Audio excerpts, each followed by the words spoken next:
Assalamu alaikum warahmatullahi wabarakatuh. I'm Momna, and today we will be summarizing chapter 8 of Ikigai. So, chapter 8 is about exercises from the East that promote health and longevity. So, let's start.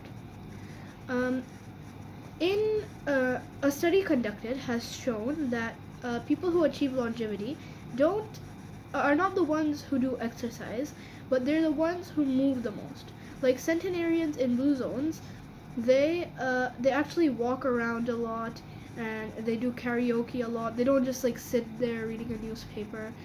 Uh, all right, so let's talk about Radio Taiso.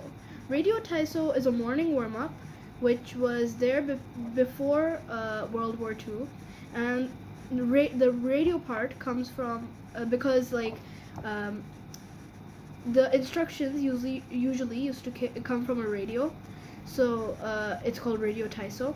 And nowadays people still do it, but normally they watch it from a screen. Some residents in a nursing home in Ogimi, they actually they do Radio Taiso for at least 5 minutes a day. So some of them they do it in their wheelchairs, and some of them they do it standing up. Okay, so there's a diagram here which is supposed to show you how Radio Taiso is done. So this is the simple 5 minutes one, and this is the full picture.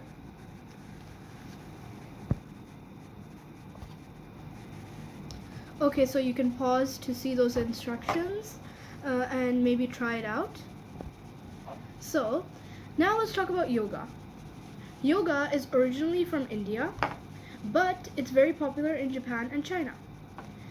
So yoga has a few main purposes. Let's talk about two of them. One of them is to bring us closer to our human nature, and the other is for mental and physical purification. Okay, there are different types of yoga, and I will read them out right now. Inanna yoga, the yoga of wisdom, the search for discipline and mental growth.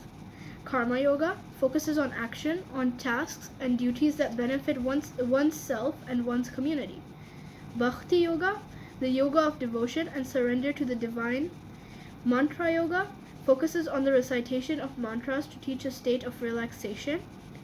Kundalini yoga combines diverse steps to reach the desired mental state. Raja yoga, also known as the royal path, encompasses a range of steps geared toward achieving communion with oneself and others. Hatha yoga, the most widespread form in the West and Japan, characterized by asanas or poses combined in a quest for balance. Okay, how to do the sun salutation. There are a few steps inside here, and there's a diagram as well. Let me show you the diagram. You can pause to see this diagram and start it. So that's all for the yoga part. Let's now talk about Tai Chi. Okay, let's talk about Tai Chi.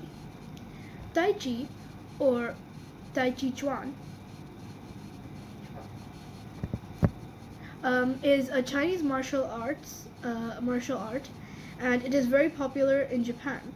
It can be traced back to from hundreds of years into Buddhism.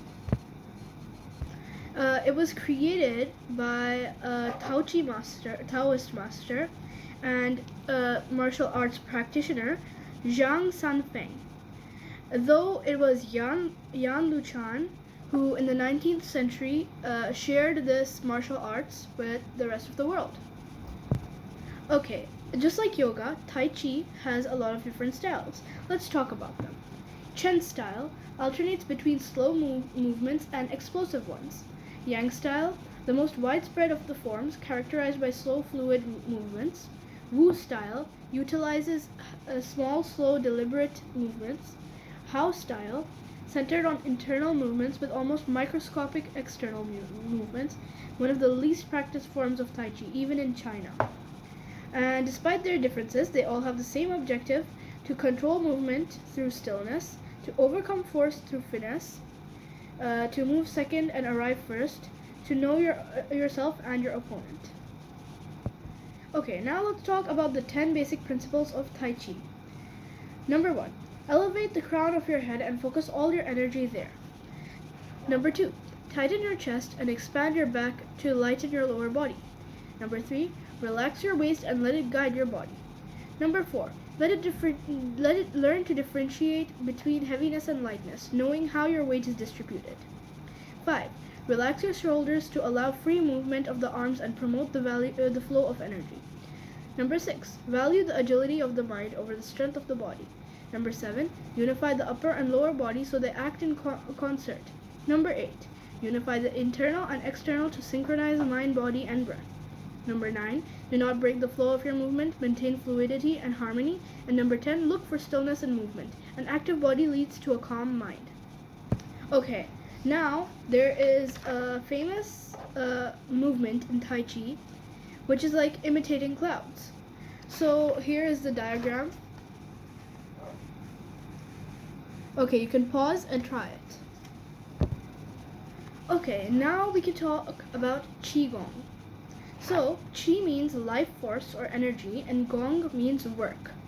So, it is a Chinese martial art, or it is Chinese, and it has a lot of benefits. Let me read out the benefits. Modification of brainwaves, improved lower mortality rate from heart attacks, lower blood pressure in patients with hypertension, greater bone density, better circulation, deceleration of symptoms associated with senility, greater balance of efficiency of bodily functions, increased blood flow to the brain and greater mind-body connection, improved cardiac function, reduction in secondary effects of cancer treatment.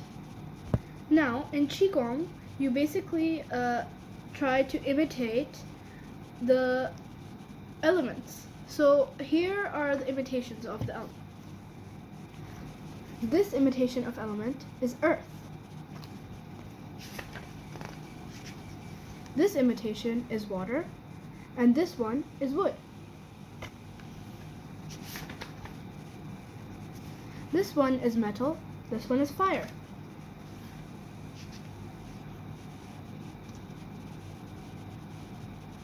Okay, that's all for today. Thank you for watching. Allah Hafiz.